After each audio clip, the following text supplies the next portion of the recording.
What's up, everyone? As you can see by the preceding video, it is still thundering, lightning, storming, and raining. Our parking lot is flooded. Heavy rain's coming down so heavy that it's overflowing our downspouts, whatever you call those things. And so we thought we would shoot a nostalgia review. So this is the intro. What are we reviewing on this dark and stormy and crappy night? What else would we watch on a night where it's storming cats and dogs? Twister. This is actually one of my favorite movies to watch when it's storming. I have an obsession with watching it. If I hear a tornado watch or a tornado sound going off, I'm like, oh, it's time to watch Twister. So you probably watched this shit about 17 times in the past 2 weeks. No, I actually haven't yet, so I'm looking forward to it. So, yeah. In 2 hours or so, we'll bring you our nostalgia review of Twister. What's up, guys? What up, party peoples? We're back, and better than ever. Unfortunately, the storm that we talked about earlier is already gone in the time it took us to watch this movie, which this movie is like 113 minutes. Man, it was close. It was real close. Man. So, yeah, the storm didn't hang out long. It's not hanging out long. It's not hanging out long. Yeah, which is, well, somewhat disappointing, but we have had rain pretty much every day for the past 2 weeks, so I guess it really doesn't matter all that much. No. And I was really hoping for some nice thunder and ambient lightning and sound effects and shit to put in this natural, but yeah, it didn't happen, so. I was just hoping it was going to storm all night so that I could sleep well. Yeah, well. But there you go. Yeah. So, Twister! Yeah.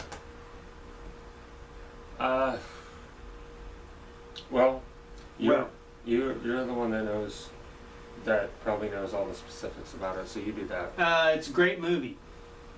Okay, I was talking the technical specifics of it, but this came out in 93? Oh, shit. 96. 96. Yes, 96. Okay. I couldn't remember. Summer of... No, that was... Independence Day came out in 94. Right? 94? No, I thought Independence Day came out in 97. Okay, well, anyway, that's... Because I think this came out before Independence Day. I think that this was the first of the disaster movie run that there was in the mid to late 90s. I think that this was the first one. This was the best one of them. My personal opinion. I absolutely agree with you, and that's something that I was going to get into more detail about. Yes. That yes, I think that I would definitely say that it was the best. Great cast in this. Very stellar cast. Oh yeah. Before we get into that, before we get too deep into it, since this is a nostalgia review, yes, this movie is nearly 20 years old. Holy fuck, it's nearly 20 years old. Memories of the first time you saw it. And go. I honestly don't really. I meant to ask this before we turned the camera on, but I didn't. Did we go see this in theaters? I saw it in the theater. I don't know about you. I can't remember. Probably not. If this came out in 96, I would have been... Well, that would have been summer of 96 probably that this came out. So I would have been 13. I would have been... So, no, I probably didn't. I was kind of dealing with some other things when I was 13. So, I probably did not see this in the theater, so I probably didn't see it until probably a couple of years later at least. And I probably rented it on VHS and popped it in and watched it, and we were probably in Carthage still. I probably saw it before we left Carthage. So I don't have memories of the first time I saw this. So your turn. Your story's obviously going to be much more interesting than mine. I saw it and it was awesome. Good job. Good form. I liked it a lot. But in reality, I very specifically remember seeing this in the theater. We went to a theater in Marshall, Texas. I want to say Twin Cinemas, I think was the name of it, maybe. Only thing I remember is we used to always go there all the time. Prices were decent. Popcorn was hella cheap. Sodas were pretty decent priced. I mean, even for 20 years ago, they were decent priced. And we would always go to that theater. Yes. Because the theater in Carthage sucked. You were right. It was Twin Cinemas. They only had 2 screens because I saw Titanic there at that theater. That's where I went to see Titanic, and me and Mom saw Return of the Jedi in there on one of the retro days. Okay. Sorry to interrupt. I've only seen the sequels. I've only seen 2 and 3. Well, technically, I've seen 1, 2, and 3 in the theater because we saw it in the. Okay, but anyway, yeah. Blah blah blah blah blah blah blah. We only have 8 minutes left. They shut down the theater for quite a while because they were revamping the theater. Basically, just redoing it. New screen, new projector, new sound, blah blah blah blah blah blah blah blah blah blah blah. And at the time, DTS was really starting to come out. It wasn't out in home theaters yet. It was just now getting to cinema theaters, and so that was the new big thing. They were remastering everything, and basically everything was be putting into DTS, so much better sound quality. Everything that we take for granted today didn't used to be that way. We're showing our age. Blah blah blah. But we were watching it, and we were like, "Damn, dude, this sounds awesome. This is so good because we'll go back into this, but this is a great movie, great sound field. It really makes you feel like you're involved in it. And it's like, but man, this is really loud, and this is really great sound and everything, and it's awesome." We walked out of the theater only to find out that a major storm had come through there with tornadoes and stuff like that, and what we were hearing was thunder and wind and rain from the storm that was blowing outside the theater while we were inside the theater watching a movie about tornadoes. So maybe the sound quality wasn't as great as we thought it was, but it was some nice ambient sound. It made us feel like we were right there in the middle of it, which we were. Yeah. Well, the early DTS was still good. It's not as good as what we have today because now we have 7.1 HD and stuff like that, but it was still good for the early days. Yes. So that's my first memory of Twister, and it's been awesome ever since. Yeah. As I said, I don't really have a first memory of this movie, but this is a movie that I like to watch when it's storming outside, and I don't, it's just a thing. Like a couple years ago when we had the tornado scare, after you went to work, I'm like, I'm watching Twister. So I popped in Twister and watched it. Well, we were in the middle of a tornado watch. I'm like, yeah, I at least want to be prepared. Totally makes sense. I want to know what I need to do. Apparently, you just need to drive a 95 Dodge Ram 4x4 through a cornfield. Yes. That's what it is. Yes. Or, Bill Paxton, which, God, if only I could be. So, before we talk about some glaring problems with this movie, there is so much wrong with this movie that we could probably do a 20-minute Cinema Sins-esque type video on this. Well, yes, there are some pretty glaring things. And I gotta say this. I think out of all of the disaster movies that have come out, this one, this one at the very least probably has the best. I mean, besides the best everything, like we said, this was the best out of all the disaster movies that come out. And I would still hold that true, although I haven't seen some of the new ones that have come out. I'm very much looking forward to San Andreas. I didn't get to see Into the Storm, but this one probably has the best logical storyline to it. Even if some of the smaller things in that storyline are kind of glaring inaccuracies, all in all, in a whole, the storyline is pretty good. Although, there were many times where we called shenanigans. A lot of times we called shenanigans. Like, there's no way that they could have chased 5 tornadoes in the period of one day, especially when it's being spread over at least 2 states. Probably. No, it was all took place in Oklahoma. But still, that's too much. And in case you're wondering what shenanigans means, in the form of what we're talking about, it's when you call bullshit. Yeah. Yeah. But I honestly don't even want to get into that because there is so much wrong with this movie. This is like the epitome of you just have to sit back and I never can say it. You say it. Suspend your disbelief. Yeah. You know? Suspend your belief.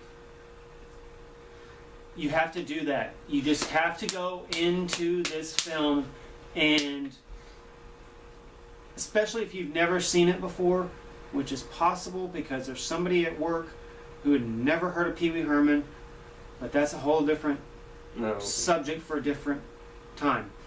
So my point being is that it is possible that people have not seen this movie. So if you have not seen this movie, no spoiler alerts. Obviously they saved the day, but you just really have to go in and not believe anything that happens. Yeah, don't look too hard into it. Don't take it seriously. Again, the storyline makes plausible sense. Mm-hmm. Even some of the little science in the beginning, okay, I can believe that. What messes it up is the screenwriters of this movie seem to have forgotten about a little thing that exists in our world called physics. Yeah.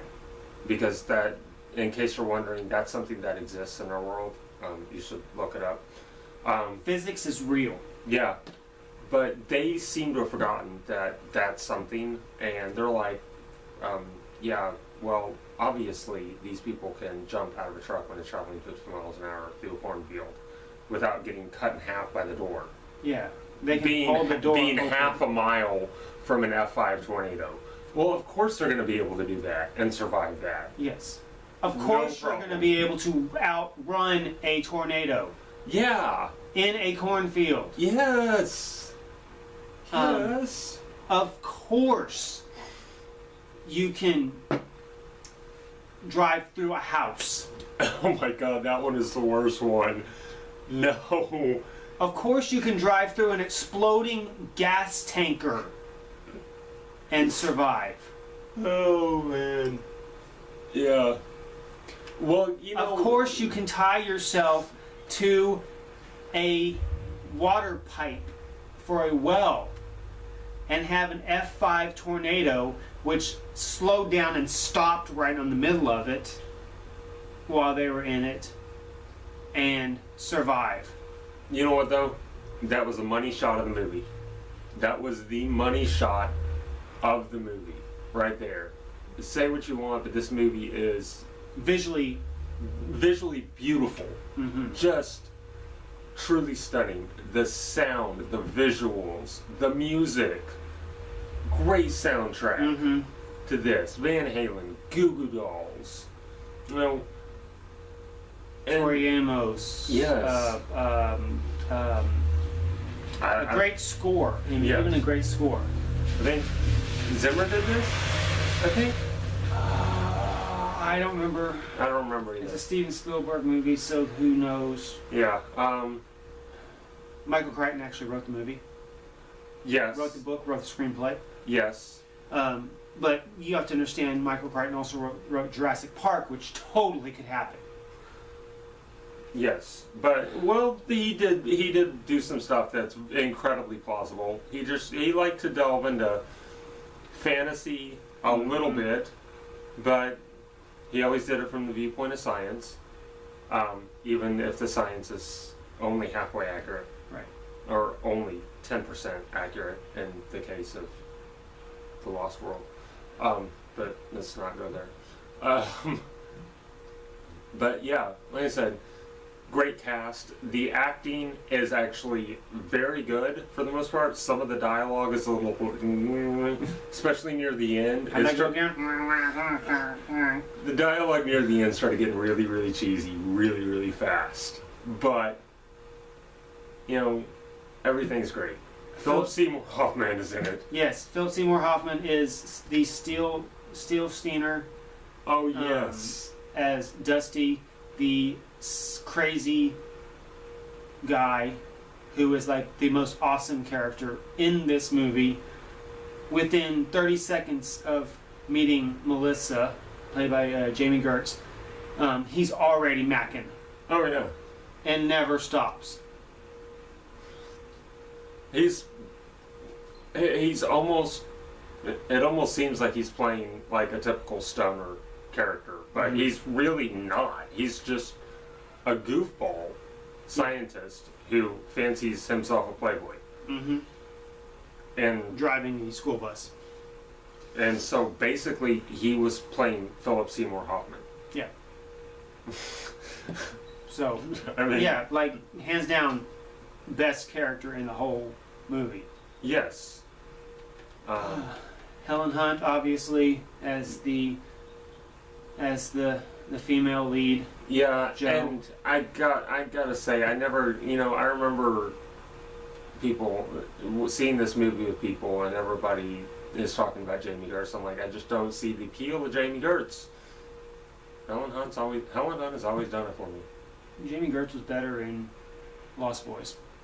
Well, yes, she was, but even, just from a physical standpoint, I'm like, okay, yeah, but Helen Hunt, look at that. Yes, thank you. But anyway, side note, sorry, I'm done. You can see her in the shower, but no goodies. Yeah.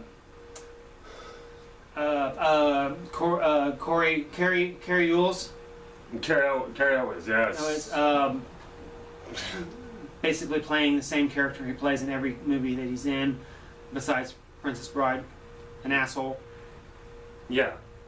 Well, an asshole villain type character. Even though he's not really. He never really plays a villain, per se. He just plays the protagonist. Yeah. Think Days of Thunder, but as a tornado chaser instead of a race car driver. Yeah. Same character.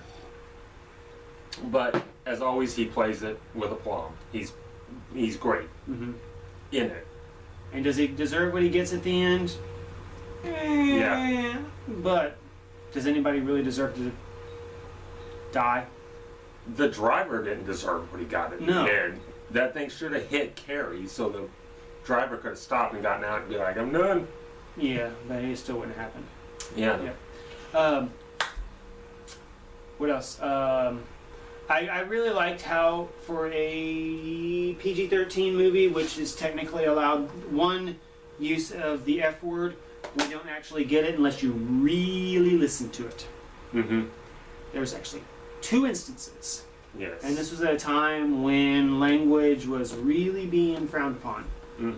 And so you get 2 instances of it, but it's under your breath, and you only really know if you're watching it with the subtitles on. Yep. You get a lot of gamuts, though, in this movie. A lot of them. And a lot of shits. Yes. And lots of shits. There's a shitstorm. And you get two cows. No, it's 1 cow. It's 1 cow. And then it's another cow. So, I think that's a perfect segue into some of our favorite lines before we wrap this up. Because obviously we're going to recommend this movie because it's freaking awesome. Oh, yeah. I mean, that much should be obvious. Get it, buy it, watch it. And actually, we're looking at the behind the scenes features that play that have the menu up. Chasing the Storm, Twister Revisited. The cast and crew give the present day insight on the making of Twister. The making of Twister. Visit Tornado Alley with the cast and crew to see how this visually amazing film was created. Anatomy of a Twister. Take a ride into the heart, to the eye of the storm, and how the crew recreated one of Mother Nature's most destructive forces. Nature Tech. Tornadoes. 2003 History Channel special documenting and examining. I've watched that one. So even if the movie is total shenanigans, they at least got some sciencey, smartsy stuff to put in the special features, so you actually learn something by watching this disc instead of just being entertained. Yeah. So. All right. Favorite lines, go. Hang back, guys. We're getting slammed in here. I brought special props. Yes, when they're saying we're getting slammed in here, when they're getting wrapped, when they're basically getting gangbanged by 3 water tornadoes. Yeah. Oh gosh, I think my favorite line would have to be one that I still use occasionally and used to use all the time when I was delivering and was lost. Trying to find this road. It's like Bob's Road. I don't know why, but that line has always amused me. And I knew it was coming. I looked over and I was like, yep, he's mouthing it. He's saying it. Bob's Road. Delivered perfectly by the guy that I can never remember his name. That guy. Cameron from Ferris Bueller's Day Off. Yep. But yeah. So, thanks for watching. It feels good to be able to do another nostalgia review. It feels, for me, it just feels good to do another review. I haven't done one in forever. In ages and ages and ages. Yeah. And so, we're real excited about this one, so yay. Yeah. So, very enjoyable. Get on our page and check out this guy's review of 50 Shades of Grey if you haven't yet. And we will put the thing down in the thing. Down in the thing. The thing down in the thing. Yep. Yes, thing will be down in the thing. It's very good. It's pretty fair. It's a lot fairer than my review would have been, because I would have just torn that movie a new mouth hole. So, yeah. Go check that out. Keep an eye out. We might have some more stuff coming out soon, and keep an ear out, because we've got another project that we're slowly working on, and we will be giving out some details whenever that comes around. So, thanks for watching. Blessed be.